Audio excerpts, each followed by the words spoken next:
pieces of a life forevermore. Find the light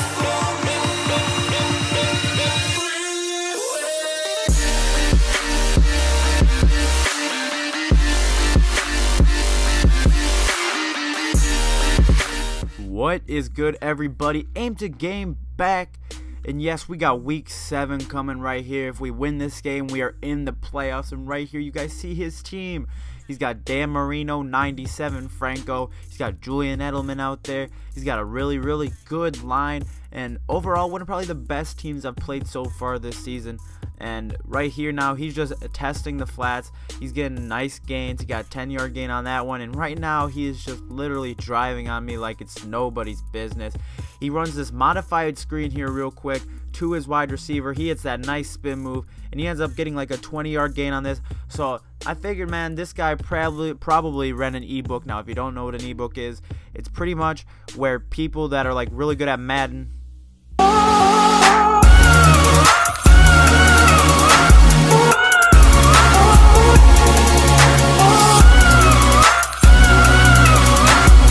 Yes, guys. So, like I was saying, if you guys don't know what an ebook is, it is a book by like people that are really good at Madden, and they make it and they like kind of tell you what plays to run, how to be good at the game, etc. So right there, you guys saw he was trying to face catch. Now he was actually pretty good at it, you could say. So right here now, you see right there, he almost gets that nice face catch, but DRC is actually pretty good at stopping it. So that's pretty fortunate right there. He hits the flats right there, gets a nice 12-yard gain. So right now, he is straight up driving on me.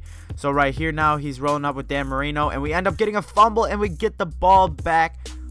That's why I spent like 50K on replacements, because if we didn't have Red Bryan out there or any of those other players, we might not have gotten that. So right here, he's sending this really weird blitz. It's called the wall stunt, and this play is out of the Cowboys defense, out of their 4-6 formation. And at first, I didn't really know how to like stop it. So right there, he ends up getting this crazy gain. But like I said, I didn't really know how to stop it, but then I ended up at the end of the game being able to stop it, obviously. So we end up not being able to do anything on the pass. So pass attempts at the goal line, so he ends up running in with Franco Harris. So right here now, we run some play action, hitting Tavon Austin on 3rd and 11, and luckily his hit stick messes up. We get a nice 15-yard gain or so. So right here now, we're running these verticals, and right here Otto Graham's just gonna shed off some tacklers and get to the 50-yard line as Jordan Nelson.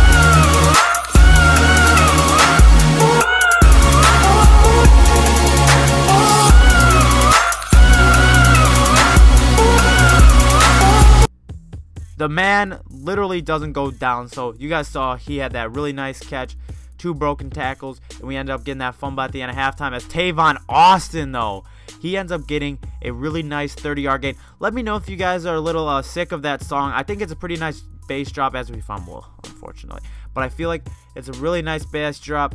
But if it's too repetitive for you guys, I can always try to switch it up with different bass drops, etc. And right there, he ends up hitting me with the face catch, and he showboats like he's been winning this whole game by a lot, which really is not the case at all. So he ends up going for 2, trying to separate me from him, or trying to separate himself from me, and he ends up not getting it. So it is 14-13. We end up hitting a streak, just throwing dots out here. So you know what? I was actually super pissed when he scored that, because I was pretty much like, as we hit the really nice route, Jordy Nelson is not letting me talk. He ends up going off this game, as he did last game.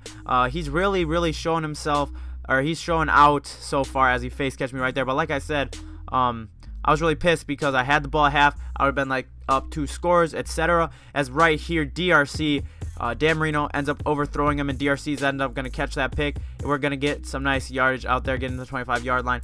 But like I said, I would have been up 2 scores if I would have even gotten the possession, but I end up tripping and stuff. So if Demaryius Thomas would have held that block, that would have been a nice touchdown for Tavon Austin, as we hit Jordy Nelson again, getting more yards, and he went off this game. He's probably the reason why I won that game. So we end up getting a nice rush, gaining 10 yards, as LeGarrette Blount is just making his way to the end zone, and I am clocking like nobody's business.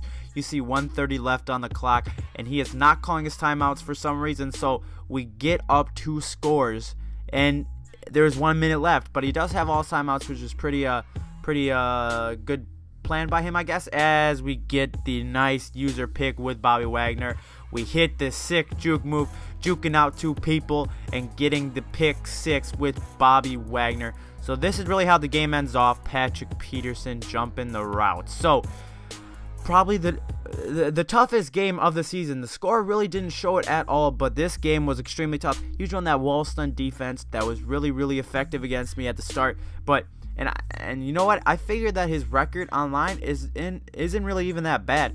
But you know me, I'm the adjustment guy. You know, I make adjustments to the team. So we end up playing this next game against Rue, and I'm looking at his team real quick. He had Devin Hester returning the ball, and it looks like he has Dan Marino as well. And I see Bo Jackson, Chris Johnson, but he ends up quitting the game. So that's week 8 win, right? That's the win for week 8, and we end up playing the exact same guy, and he ends up quitting again. So we are in the playoffs. Hope you guys enjoyed the video, and I will see you guys in the next one.